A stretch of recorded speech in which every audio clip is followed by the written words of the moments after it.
Hello everyone. Today we will discuss with the topic. We'll start with the topic of refining of metals.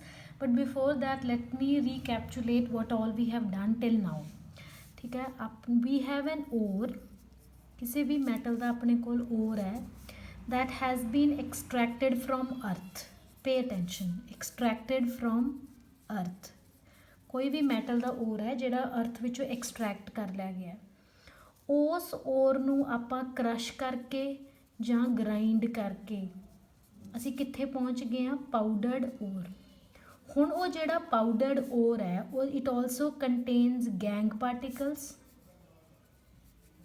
it contains gang particles, right? That gang particle ਜਿਹੜੇ gang particles ਹੈ they are removed from the powdered ore by concentration by any of the four methods that we have done. For example, first was gravity separation ਦੇ ਨਾਲ, then it was electromagnetic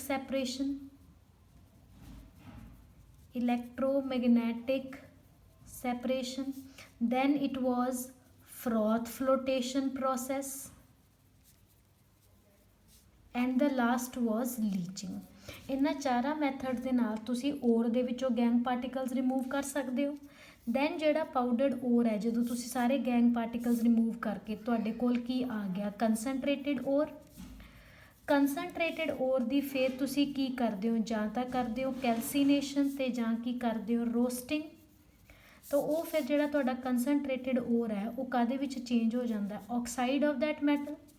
ਉਸ oxide of metal ਨੂੰ bye suitable methods ਆਪਾਂ ਕੀ ਕਰਦੇ ਹਾਂ ਉਹਦੀ reduction ਕਰਦੇ ਹਾਂ, ਜਿਵੇਂ ਕੋਈ ਸਮੈਲਟਿੰਗ ਦੇ ਨਾਲ, ਆਟੋ ਰਿਡਕਸ਼ਨ ਦੇ ਨਾਲ, ਕਈ ਆਪਾਂ ਰਿਡਕਸ਼ਨ ਵਿਦ H2 ਹਾਈਡਰੋਮੈਟਲਰਜੀ ਦੇ ਨਾਲ ਆਪਾਂ ਆਕਸਾਈਡ ਨੂੰ ਰਿਡਿਊਸ ਕਰਕੇ ਆਪਾਂ ਕਿੱਥੇ ਪਹੁੰਚ ਗਏ ਹਾਂ ਕਰੂਡ ਮੈਟਲ ਤੇ, ਯਾਨੀ ਕਿ ਇੰਪਿਓਰ ਮੈਟਲ ਤੇ ਪਹੁੰਚ ਚੁੱਕੇ ਹਾਂ।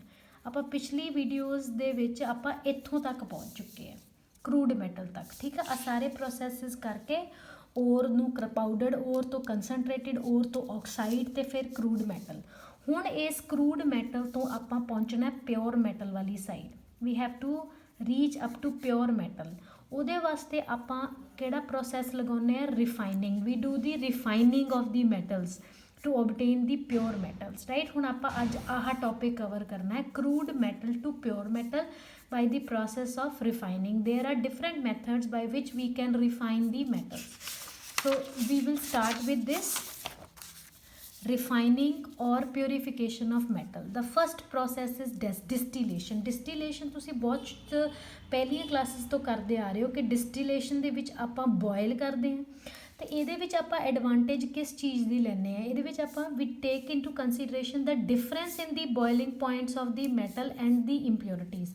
ਜਿਹੜੇ ਮੈਟਲ ਦੇ ਵਿੱਚ ਇੰਪਿਓਰਿਟੀਜ਼ ਨਾਲ ਪ੍ਰੈਜ਼ੈਂਟ ਹੈ ਉਹਦਾ ਤੇ ਮੈਟਲ ਦਾ ਬੋਇਲਿੰਗ ਪੁਆਇੰਟ ਡਿਫਰੈਂਟ ਹੈ। ਇਸ ਕਰਕੇ ਜਦੋਂ ਤੁਸੀਂ ਉਹਨਾਂ ਨੂੰ ਬੋਇਲ ਕਰੋਗੇ ਦ ਇੰਪਿਓਰ ਮੈਟਲ ਇਜ਼ ਇਵੈਪੋਰੇਟਿਡ। ਜਿਹੜਾ ਮੈਟਲ ਹੈ ਉੱਪਰ ਜਿਹੜਾ ਮੈਟਲ ਹੈ ਉੱਪਰ ਇਵੈਪੋਰੇਟ ਹੋ ਜਾਊਗਾ ਅਤੇ ਜਿਹੜੀਆਂ ਇੰਪਿਓਰਿਟੀਜ਼ ਹੈ ਦੇ ਵਿਲ ਰਿਮੇਨ ਬਿਹਾਈਂਡ। ਉਹ ਜਿਹੜੇ ਵੇਪਰਸ ਹੈ ਉਹਨਾਂ ਨੂੰ ਕਲੈਕਟ ਕਰ ਲਿੱਤਾ ਜਾਊਗਾ ਅਤੇ ਆਪਾਂ ਕੰਡੈਂਸ ਕਰਕੇ ਅਤੇ ਆਪਣੇ ਕੋਲ ਕੀ ਆ ਜਾਊਗਾ ਪਿਓਰ ਮੈਟਲ। ਡਿਸਟੀਲੇਸ਼ਨ ਜੋ ਆਪਾਂ ਜਿਹੜੇ ਆਪਣੀ ਕਨਵੈਨਸ਼ਨਲ ਡਿਸਟੀਲੇਸ਼ਨ ਹੈ ਉਹੀ ਇੱਥੇ ਯੂਜ਼ ਹੁੰਦਾ ਹੈ। ਇਸ ਨਾਲ ਕਿਹੜੇ ਮੈਟਲਸ ਨੂੰ ਤੁਸੀਂ ਕਰ ਸਕਦੇ ਹੋ ਜਿਹੜੇ ਕਿ ਲੋ ਬੋਇਲਿੰਗ ਮੈਟਲਸ ਹੈ, for example zinc and mercury, right. So distillation ਦੇ ਵਿੱਚ ਆਪਾਂ ਕੀ ਕੰਸੀਡਰ ਕਰਦੇ ਹਾਂ, ਕਿਸ ਚੀਜ਼ ਦੀ ਐਡਵਾਂਟੇਜ ਲੈਂਦੇ ਹਾਂ, ਉਹ ਮੈਟਲ ਅਤੇ ਇੰਪਿਓਰਿਟੀਜ਼ ਦੇ ਬੋਇਲਿੰਗ ਪੁਆਇੰਟ ਦਾ ਡਿਫਰੈਂਸ। ਮੈਟਲ ਦਾ ਬੋਇਲਿੰਗ ਪੁਆਇੰਟ ਲੋ ਹੈ, ਇੰਪਿਓਰਿਟੀਜ਼ ਦਾ ਬੋਇਲਿੰਗ ਪੁਆਇੰਟ ਹਾਈ ਹੈ। ਮੈਟਲ ਪਹਿਲਾਂ ਵੇਪਰਸ ਬਣਾ ਲੈਂਦਾ, ਆਪਾਂ ਉਹਨਾਂ ਨੂੰ ਕੰਡੈਂਸ ਕਰ ਲੈਂਦੇ ਅਤੇ ਪਿੱਛੇ ਕੀ ਰਹਿ ਜਾਂਦੀਆਂ ਇੰਪਿਓਰਿਟੀਜ਼। ਸੋ ਇਹਦੇ ਨਾਲ ਕਿਹੜਾ ਆਪਾਂ ਕਰ ਸਕਦੇ ਹਾਂ, ਜ਼ਿੰਕ ਅਤੇ ਮਰਕਰੀ ਨੂੰ ਆਪਾਂ ਡਿਸਟਿਲ ਕਰ ਸਕਦੇ ਹਾਂ। ਠੀਕ ਹੈ ਜੀ। ਨੈਕਸਟ ਆਪਣਾ ਪ੍ਰੋਸੈਸ ਹੈਗਾ ਜੀ ਲਿਕੁਏਸ਼ਨ ਪ੍ਰੋਸੈਸ। ਇਹਦੇ ਵਿੱਚ ਜਿਵੇਂ ਡਿਸਟੀਲੇਸ਼ਨ ਦੇ ਵਿੱਚ ਆਪਾਂ ਡਿਫਰੈਂਸ ਇਨ ਬੋਇਲਿੰਗ ਪੁਆਇੰਟ ਲੈਂਦੇ ਸੀ, ਲਿਕੁਏਸ਼ਨ ਦੇ ਵਿੱਚ ਆਪਾਂ ਡਿਫਰੈਂਸ ਇਨ ਦੀ ਮੈਲਟਿੰਗ ਪੁਆਇੰਟ, ਫਿਊਜ਼ੀਬਿਲਿਟੀ ਕਹਿ ਲਓ ਔਰ ਆਪਾਂ ਤੁਸੀਂ ਕੀ ਕਹਿ ਸਕਦੇ ਹੋ ਮੈਲਟਿੰਗ ਪੁਆਇੰਟ,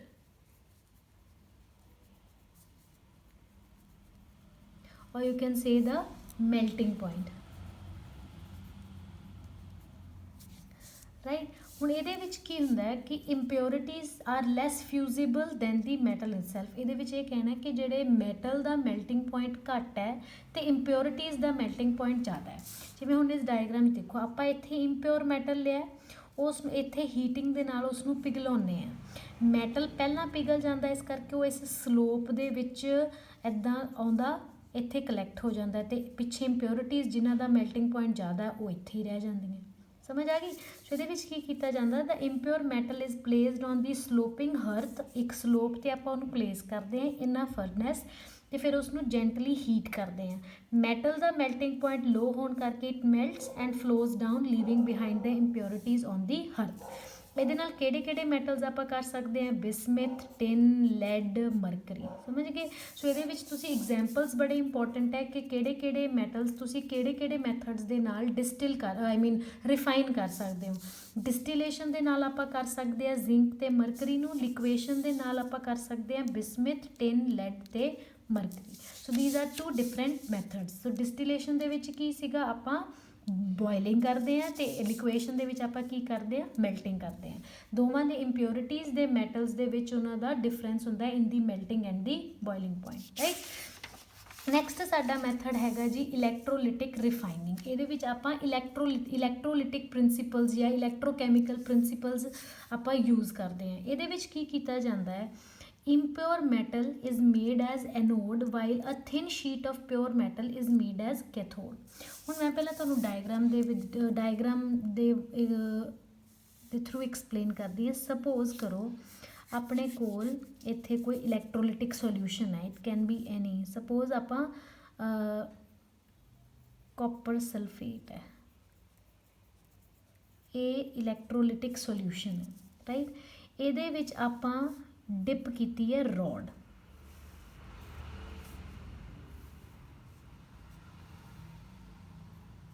ਆ ਸਾਡੀ ਕੈਥੋਡ ਹੈ, ਆ ਸਾਡੀ ਐਨੋਡ ਹੈ, ਠੀਕ ਹੈ ਜੀ।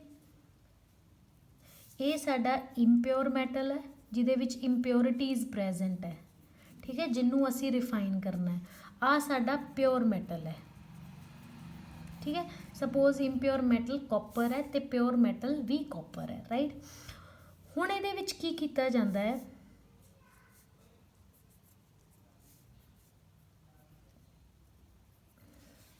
ਠੀਕ ਹੈ ਜੀ।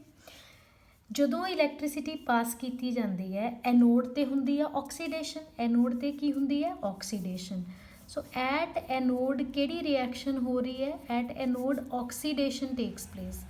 ਜਿੰਨੇ ਵੀ ਮੈਟਲਸ ਹੈ, ਜਿਵੇਂ ਸਪੋਜ਼ ਕਾਪਰ ਹੈ, ਕਾਪਰ ਆਕਸੀਡਾਈਜ਼ ਹੋ ਜਾਊਗਾ Cu2 ਪੋਜ਼ੀਟਿਵ ਪਲੱਸ 2 ਇਲੈਕਟ੍ਰੋਨਸ। ਉੱਥੋਂ ਜਿਹੜਾ ਕਾਪਰ ਹੈਗਾ ਉਹ ਸੋਲਿਊਸ਼ਨ ਦੇ ਵਿੱਚ ਆਉਣਾ ਸ਼ੁਰੂ ਹੋ ਜਾਊਗਾ, ਸਮਝ ਗਏ। ਹੁਣ ਜਦੋਂ ਸਾਰਾ ਆ ਹੌਲੀ ਹੌਲੀ ਕੀ ਹੋਊਗਾ, ਖੁਰਨਾ ਸ਼ੁਰੂ ਹੋ ਜਾਊਗਾ, ਕਿਉਂਕਿ ਇਹਦੇ ਵਿੱਚੋਂ ਤਾਂ ਕਾਪਰ ਸਾਰਾ ਨਿਕਲ ਰਿਹਾ। ਐਟ ਕੈਥੋਡ ਕੀ ਹੁੰਦੀ ਹੈ, ਰਿਡਕਸ਼ਨ ਟੇਕਸ ਪਲੇਸ, ਯਾਨੀ ਕਿ ਆਹੀ ਜਿਹੜਾ ਕਾਪਰ 2 ਪੋਜ਼ੀਟਿਵ ਹੈ ਇਹ ਜਾ ਕੇ 2 ਇਲੈਕਟ੍ਰੋਨਸ ਗੇਨ ਕਰਦਾ ਅਤੇ ਕੀ ਹੋ ਜਾਂਦਾ, ਕਾਪਰ ਮੈਟਲ ਬਣ ਜਾਂਦਾ, ਕਾਪਰ ਸੋਲਿਡ ਇੱਥੇ ਡਿਪੋਜ਼ਿਟ ਹੋਣਾ ਸ਼ੁਰੂ ਹੋ ਜਾਂਦਾ। ਸੋ ਇਹਦੇ ਨਾਲ ਕੀ ਹੁੰਦਾ, ਹੌਲੀ ਹੌਲੀ ਜਿਹੜਾ ਐਨੋਡ ਦਾ ਵੇਟ ਹੈ ਉਹ ਲੂਜ਼ ਹੋਣਾ ਸ਼ੁਰੂ ਹੋ ਜਾਂਦਾ ਅਤੇ ਕੈਥੋਡ ਦਾ ਵੇਟ ਗੇਨ ਹੋਣਾ ਸ਼ੁਰੂ ਹੋ ਜਾਂਦਾ। ਦੈਟ ਮੀਨਸ ਜਿਹੜੀਆਂ ਜਿਹੜੀਆਂ ਇੰਪਿਓਰਿਟੀਜ਼ ਹੈ ਉਹ ਵਿੱਚ ਹੀ ਰਹਿ ਜਾਂਦੀਆਂ, ਇਸ ਰੋਡ ਦੇ ਨਾਲ ਹੀ ਚਿਪਕੀਆਂ ਰਹਿ ਜਾਂਦੀਆਂ, ਜਾਂ ਜਿਹੜੇ ਹੋਰ ਕੋਈ ਮੈਟਲ ਇੰਪਿਓਰਿਟੀਜ਼ ਪ੍ਰੈਜ਼ੈਂਟ ਹੈ ਉਹ ਨੀਚੇ ਇਕੱਠੀਆਂ ਹੋ ਜਾਂਦੀਆਂ ਐਜ਼ ਐਨੋਡ ਮੱਡ। ਮੈਂ ਐਕਸਪਲੇਨ ਕਰਦੀ ਹਾਂ। ਪਹਿਲਾਂ ਤੁਹਾਨੂੰ ਇਹ ਸਮਝਣਾ ਜ਼ਰੂਰੀ ਹੈ ਕਿ ਇਹਦੇ ਵਿੱਚ ਆਪਾਂ ਕੀ ਕੀਤਾ ਜਾਂਦਾ ਹੈ, ਵੀ ਤੁਹਾਡੇ ਕੋਲ ਕੋਈ ਇੰਪਿਓਰ ਮੈਟਲ ਹੈ, ਉਹਨੂੰ ਤੁਸੀਂ ਐਨੋਡ ਬਣਾ ਲਿਆ ਅਤੇ ਇੱਕ ਤੁਸੀਂ ਉਹਦੀ ਪਤਲੀ ਜਿਹੀ ਰੋਡ ਲੈ ਕੇ ਉਸਨੂੰ ਕੈਥੋਡ ਬਣਾ ਲਿਆ। ਜਦੋਂ ਸਰਕਿਟ ਕੰਪਲੀਟ ਹੋਇਆ, ਐਨੋਡ ਖੁਰਨੀ ਸ਼ੁਰੂ ਹੋ ਜਾਂਦੀ ਹੈ, ਬਿਕੋਜ਼ ਉੱਥੇ ਆਕਸੀਡੇਸ਼ਨ ਹੁੰਦੀ ਹੈ। ਇਹ ਤਾਂ ਕਾਪਰ ਹੈ, ਜਿਹੜਾ ਕਾਪਰ 2 ਪੋਜ਼ੀਟਿਵ ਜਿਹੜਾ ਕਾਪਰ 2 ਪੋਜ਼ੀਟਿਵ ਬਣਿਆ ਉਹਨੇ ਤਾਂ ਸੋਲਿਊਸ਼ਨ 'ਚ ਜਾਣਾ। ਉਸ ਤੋਂ ਬਾਅਦ ਜਿਹੜਾ ਕਾਪਰ 2 ਪੋਜ਼ੀਟਿਵ ਸੋਲਿਊਸ਼ਨ 'ਚ ਗਿਆ ਉਹ ਕੈਥੋਡ ਵੱਲ ਨੂੰ ਭੱਜੂਗਾ, ਕੈਥੋਡ ਵੱਲ ਜਦੋਂ ਭੱਜੂਗਾ ਤਾਂ ਉੱਥੇ ਉਹਦੀ ਰਿਡਕਸ਼ਨ ਹੋ ਜੂਗੀ, 2 ਇਲੈਕਟ੍ਰੋਨਸ ਗੇਨ ਕਰਕੇ ਉਹ ਕੀ ਬਣਾ ਲੂਗਾ, ਕਾਪਰ ਬਣਾ ਲੂਗਾ, ਮਤਲਬ ਇੱਥੇ ਡਿਪੋਜ਼ਿਟ ਹੋਣਾ। ਯਾਨੀ ਕਿ ਇੱਥੋਂ ਜਿਹੜਾ ਕਾਪਰ ਕੱਢ ਕੇ ਇੱਥੇ ਡਿਪੋਜ਼ਿਟ ਕਰਾ ਰਿਹਾ, ਇੰਪਿਓਰਿਟੀਜ਼ ਪਿੱਛੇ ਰਹਿ ਰਹੀਆਂ। ਹੁਣ ਇੰਪਿਓਰਿਟੀਜ਼ ਜਿਹੜੀਆਂ ਹੈਗੀਆਂ, ਜੇ ਤਾਂ ਇੰਪਿਓਰਿਟੀਜ਼ ਪ੍ਰੈਜ਼ੈਂਟ ਹੈ like this iron, gold, silver, platinum, selenium, tellurium and SB, ठीक है। ਤਾਂ ਕੀ ਹੋਊਗਾ, ਇਹ ਜਿਹੜੇ ਇਹ ਲੈਸ ਬੇਸਿਕ ਨੇ, ਇਹ ਨੀਚੇ ਐਨੋਡ ਮੱਡ ਵਿੱਚ ਇਕੱਠੇ ਹੋ ਜਾਣਗੇ। ਸਮਝ ਗਏ ਮੇਰੀ ਗੱਲ। ਤੇ ਆਪਣੇ ਕੋਲ ਕੀ ਆ ਜਾਊਗਾ, ਇੱਕ ਪਿਓਰ ਮੈਟਲ। ਸੋ ਆਪਾਂ ਕਰਦੇ ਹਾਂ, the impure metal is made as anode while a thin sheet of pure metal act as cathode. So ਕੀ ਕੀਤਾ ਜਾਂਦਾ, on passing the current the pure metal is deposited on the cathode and equivalent amount of the metal gets dissolved from the anode. The soluble impurities pass into the solution while the insoluble ones, especially the less electropositive impurities, collect below the anode as anodic mud or anode sludge. So the anode mud contains gold, silver, this PT, SC, TE and SB. So ਇਹਦੇ ਵਿੱਚ ਕੀ ਹੋ ਰਿਹਾ, anode loses weight and cathode gains weight. ਇਹ ਇਹਦਾ ਇਲੈਕਟ੍ਰੋਲਿਟਿਕ refining ਦਾ principal ਹੈ। ਦੇਖੋ ਹੁਣ ਜਿਹੜਾ ਕਾਪਰ ਰੋਡ ਹੈ, ਤੁਸੀਂ ਦੁਬਾਰਾ ਸੁਣ ਲਓ, ਜਿਹੜਾ ਕਾਪਰ ਰੋਡ ਹੈ ਇਹ ਇੰਪਿਓਰ ਹੈ। ਇਹਦੇ ਵਿੱਚ ਕਿੰਨੀ ਤਰ੍ਹਾਂ ਦੀਆਂ ਇੰਪਿਓਰਿਟੀਜ਼ ਹੈ, ਜਿਹੜੀਆਂ ਤਾਂ ਕੁਝ ਇੰਪਿਓਰਿਟੀਜ਼ ਸੋਲਿਊਸ਼ਨ ਦੇ ਵਿੱਚ ਚਲੀ ਗਈਆਂ, ਠੀਕ ਹੈ, ਵਿਦ ਕਾਪਰ 2 ਪੋਜ਼ਿਟਿਵ ਵੀ ਗਿਆ, ਨਾਲ ਇੰਪਿਓਰਿਟੀਜ਼ ਵੀ ਸੋਲਿਊਸ਼ਨ 'ਤੇ ਚਲੀ ਗਈਆਂ।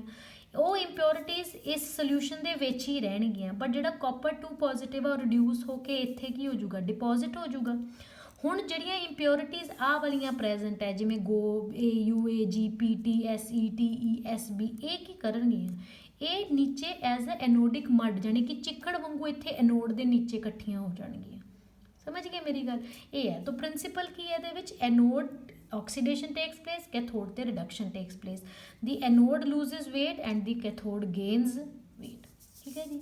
ਹੁਣ ਅਗਲਾ ਕੁਐਸਚਨ ਹੈ ਤੁਹਾਡੇ ਵਾਸਤੇ, name the common elements present in anode mud in the electrolytic refining of copper, why are they so present? ਸੋ ਇਹ ਸਭ ਨੇ ਕਰਕੇ ਦੇਖਣਾ ਹੈ ਕਿ ਕਿਹੜੇ ਕਿਹੜੇ ਐਲੀਮੈਂਟਸ ਦਾ ਆਪਾਂ ਨੂੰ ਪਤਾ ਹੀ ਹੈ, ਗੋਲਡ, ਸਿਲਵਰ ਆ ਸਾਰੇ ਐਲੀਮੈਂਟਸ, ਤੇ ਕਿਉਂ ਇਹ ਪ੍ਰੈਜ਼ੈਂਟ ਹੈ, that I leave to you. ਇਹ ਹੈਗਾ ਮਤਲਬ ਐਕਸਪਲੇਨ ਹੋ ਚੁੱਕਾ ਹੈ।